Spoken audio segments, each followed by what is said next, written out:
What's poppin' YouTube? Welcome to my channel, Astro Finesse. It's your boy Lil Finesse Jiggy Hippie, back with another video for y'all. And this video right here, we're going to be talking about if you have Chiron in the 10th house or in the sign of Capricorn. And I'll pause for the cause. If you don't know how to find your Chiron placement, if you're a new subscriber, if you're just starting off your journey of self-love, self-knowledge, self-understanding, if you don't realize why it's so important that you have to look at yourself through astrology, study yourself through astrology, and to overall love yourself through astrology and numerology, don't worry, I got you. There's a couple of videos. I'll put the link in the description. You have to watch them first to become hip to the knowledge of what I'm about to talk about right now. So if you look through your birth chart or your natal chart, it's the same thing, and you realize you have Chiron in the 10th house or Chiron in Capricorn, this video's for you. So without further ado, let's just get it popping, shall we? Now you already know before I start, I'm going to give y'all a list of some celebrities so y'all can visually see what Chiron in the 10th house people look like and act like in reality. Then I'm going to have a list of celebrities that have Chiron in the sign of Capricorn.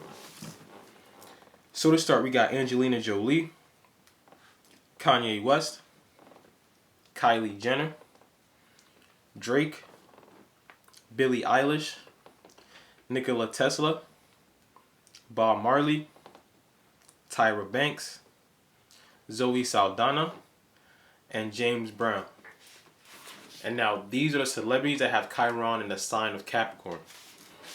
We got Billie Eilish again, Oprah Winfrey, Denzel Washington, Jackie Chan, Jerry Seinfeld, Shaka Khan, Mozart, Vincent van Gogh, Walt Disney, Mr. T, and Dr. Seuss. Alright, so boom, Chiron in the 10th house, Chiron in Capricorn. First of all, what does Chiron mean? What does Chiron represent in our birth chart? So Chiron in astrology shows us where in our life, depending on the house it's in and the sign it's in, you're going to want to put these two energies together to get like a full understanding of your own wound, I'll say. When I say wound, it shows us our vulnerability, it shows us our insecurity, it shows us where we lack, where we feel like we lack in a certain area in our life. And these wounds stem from our childhood, it stems from our past life, it stems from growing up in a certain environment, getting these wounds, and as we grow older, it's our responsibility to heal from these wounds. And what Chiron does is, after you've healed from these wounds, you're also able to be like the perfect person to help and heal others going through the similar experiences. It's not a planet, it's an asteroid orbiting between Saturn and Uranus. So you could say the Saturn energy in Chiron is like the pessimistic energy, is the boundaries, is your restrictions, is you thinking you're not good enough in a way. It's like that voice in your head that you kind of become down on yourself. That's the Saturn energy. And after you've healed from these Saturn characteristics, from the Saturn boundaries, from the Saturn restrictions, Uranus then comes in, allows you to liberate yourself, to liberate humanity, to help heal others in the process. It's the key to unlocking your potential, to healing others in the process. Now it's considered the wounded healer. And where this wounded healer word came from, I gotta take y'all way back in the Maybach to a Greek mythological story to where Chiron originated. So going back, Chiron was abandoned at birth. Chiron's father, named Kronos or Saturn, had a reputation for eating all his sons, all his children, after they were born, because Kronos, being a god, he was afraid that giving birth to sons that are gods, his sons is going to grow up and overthrow his power. And his fear was true, because one of his sons, Zeus, actually grew up and overthrown his power. So Kronos, or Saturn, was out looking for Zeus. While he was looking for Zeus, he came across a nymph named Philyra. Now, he was attracted to Philyra, and now Philyra did not want nothing to do with Kronos. She was minding her business, chilling. She did not want nothing to do with Kronos at all. So, in her seeing Kronos wanting to get with her, she turned herself into a mare or female horse to run away from Kronos. Kronos was like, nah, I'm not having that. He turned himself into a horse to get with Philyra. So Kronos got with Philyra, and out came Chiron. Now remember, Chiron's mother, Philyra, did not want nothing to do with Kronos, so he's considered a bastard child because he came out half man, half horse, half god. Philyra was so ashamed by the way he looked. She was so ashamed by her even getting with Kronos in the beginning. So Chiron is abandoned at birth. He's a bastard child. And then out comes Apollo. Apollo sees Chiron by himself, and Apollo puts Chiron under his wing. Apollo was a god of light, god of enlightenment. Apollo had all this information, had all this knowledge. So he taught Chiron things, taught Chiron astrology. He taught Chiron poetry, healing, herbs. He started training Chiron about information that is very prominent in that lifetime. To the point that Chiron grew up from being abandoned at birth, grew up to actually becoming a trainer to other gods, becoming a teacher to other gods, becoming a healer to other gods. So Chiron became himself a master healer. That's where the healing energy came from. So now fast forward, one of Chiron's heroes, Hercules, was having a fight with other centaurs. Remember, a centaur is a half man, half horse, and Chiron looks just like a half man, half horse. So he was having a fight. Hercules was having a fight with other centaurs and accidentally hit Chiron in the hip with a poison arrow. Now remember, Chiron's father, Kronos, is a god. He's immortal. That means Chiron himself is immortal. He cannot die. But that poison arrow wound was a wound that he couldn't heal himself. That's why he was considered a wounded healer. Because remember what I said? In that lifetime, he was prominently the best at healing others and training others. But he has a wound he couldn't heal himself. So fast forward, it came to the point that that wound was so unbearable. He begged and pleaded all the gods to please let me die because this wound is too much. And that's where they say the constellation of Sagittarius came in the sky, when Chiron was actually able to finally be able to rest in peace. So all that put together gives y'all a little background of where the wounded healer effect coming from. So what does that mean for you in your birth chart? We all come into this lifetime, like I said, with a wound, with a vulnerability, but we have the responsibility to heal from these things. And after we have healed our wound, we'll be able to heal others. So we'll still have that wound, that wounded healer effect, but we have to heal others after we have worked on our inner selves. So what does it mean having Chiron in the 10th house or Chiron in Capricorn? We already know Capricorn energy, 10th house energy, is all about your public recognition, public status, your career, your career status, the way you are looked at through the public eye.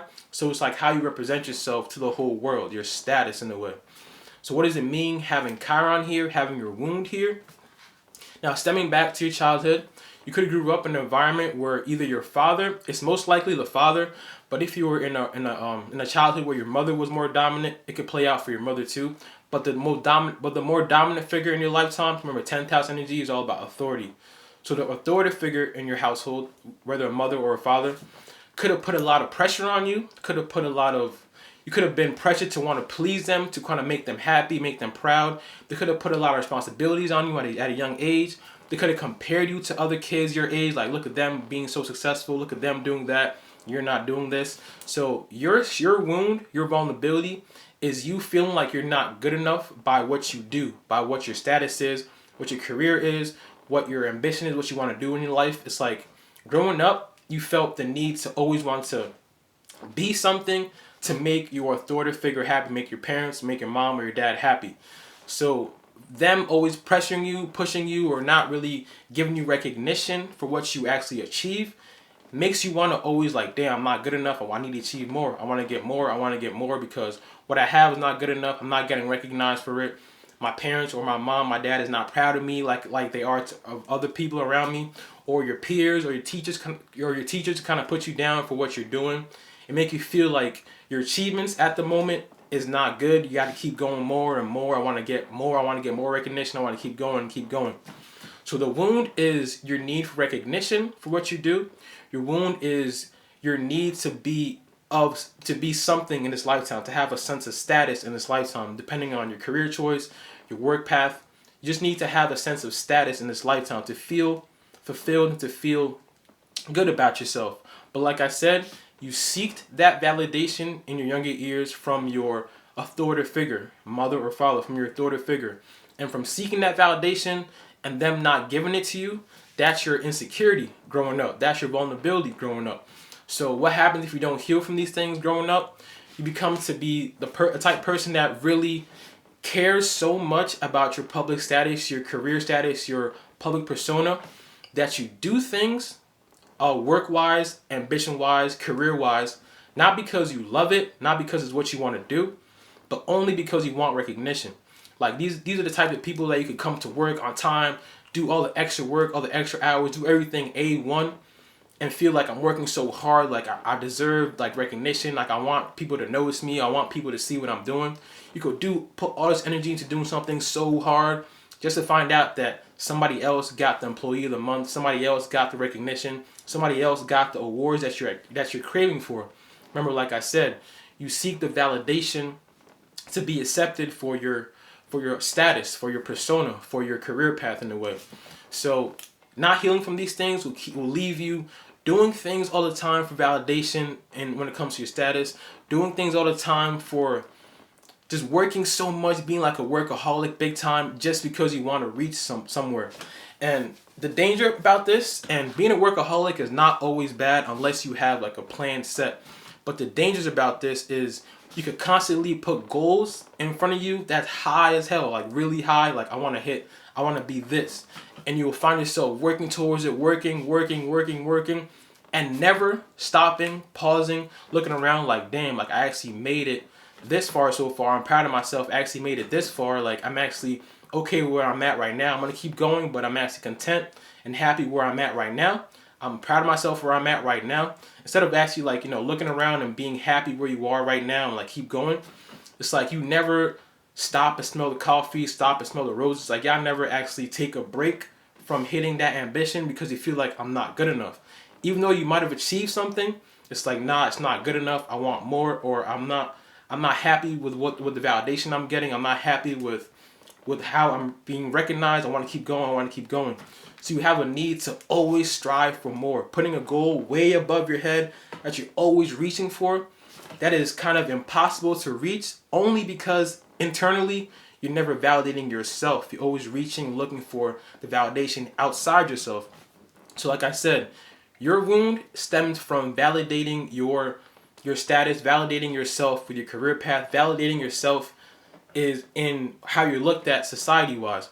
That's what Chiron is showing you, as in like, look, validate yourself, even though in the past you wanted to seek the validation from your authority figure, even though in the past you wanted to make your parents proud, even though in the past you wanted to be ambitious, to be looked at as something, you're being taught to validate yourself, do things that you want to do because you love to do it, be ambitious, be a workaholic in the area of what you want to do, not because you want to get recognized for something. See how the two things are different? Because generally, y'all are generally ambitious. Y'all generally love to work. Y'all generally love to build. Capricorn energy is like the building energy.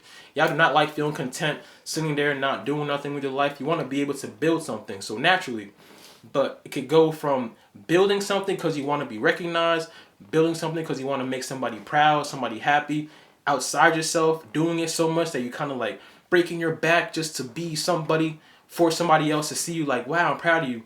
Rather than being somebody for yourself, validating yourself, looking at your chart in astrology, seeing what you're good at, where your life path is, where your north node is, like where you should be doing in your life to build for yourself, you can find yourself building for somebody else. So how to heal from this is self-validating yourself. And what Chiron does is giving you the key to unlock the potential to heal others. Once you have done this, once you have actually found your purpose that you love to do, once you have actually been able to take breaks sometime to look around you and be proud of where you are right now, instead of being so high ambition without actually giving yourself time to relax and have a break of being proud of yourself, of where you are right now.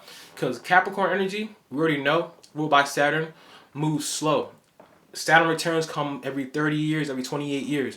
So these people can kind of like, they could bloom a little later in life. They're late bloomers. They could blossom a little later in life. What happens if you're rushing, if you're like, damn, I'm not where I want to be right now, and you're always rushing, that's you keep stabbing that wound of insecurity, stabbing that wound of vulnerability, of you want to be where you want to be. Capricorn energy is destined for success. If you are keep grinding, keep going, and carrying out your purpose. But if you're doing these things only for recognition, only for validation, that's the wound not being healed. But when you heal from these wounds, you'll be able to then, after you have done your inner work, you can see somebody else in a similar predicament. You can see somebody else that needs help with their social status, with their ambition, with their work career, with their work ethicness. You can see somebody with that problem, and you'll be the perfect person to kind of help them and heal them. Y'all could be like life coaches in a way. Y'all could be like, you know, consultants when it comes to figuring out what somebody should do with their career and all that. Y'all be perfect for helping somebody get their status up. Only after you have healed yourself, after you have self-validated yourself from what you feel you're good at. It's like y'all could feel you can never reach a goal because you feel you're not there yet. But once you actually feel okay with not being perfect, and I have a Chiron in Virgo, so I can understand this in a little way, as in like being perfect all the time. But once you understand that you're not perfect and you're not gonna be a CEO in a year, like it takes time, and you have to kind of give yourself time to persevere and actually like go through the motions a little bit. Once you actually give yourself time and give yourself validation, as in like, I'm okay with where I'm going right now. I love myself. I love what I'm doing. I picked this career because of me, not because I want to make my parents happy. I'm doing what I'm destined to do.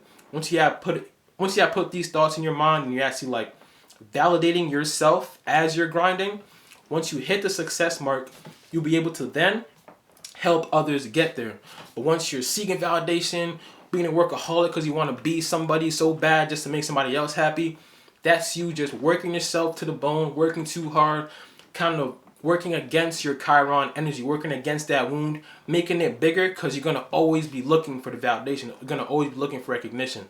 So the last thing I'm going to say about this placement is be successful for yourself. Don't be successful looking for recognition, because when you're doing that, when you're looking for the recognition, you're stabbing your wound. When you're validating yourself and you're being successful for yourself and you're grinding for yourself because what you love to do, that's you healing yourself, healing your insecurities, healing your childhood wounds, and you'll be able to then look outwardly and help and heal others in the same arena of life. So that's my video on Chiron in the 10th house. I hope y'all enjoyed that. My next video is going to be on Chiron in the 11th house, and you already know where I'm about to go in. If you have subscribed to my channel, appreciate all y'all for real, you already know. But if you still haven't subscribed yet, go ahead, handle that one time for your boy. Don't forget to drink your water, mind your business, and be safe out here. It's your boy, Lil Finesse Jiggy Hippie. I'm going to see all y'all when I see y'all. Peace.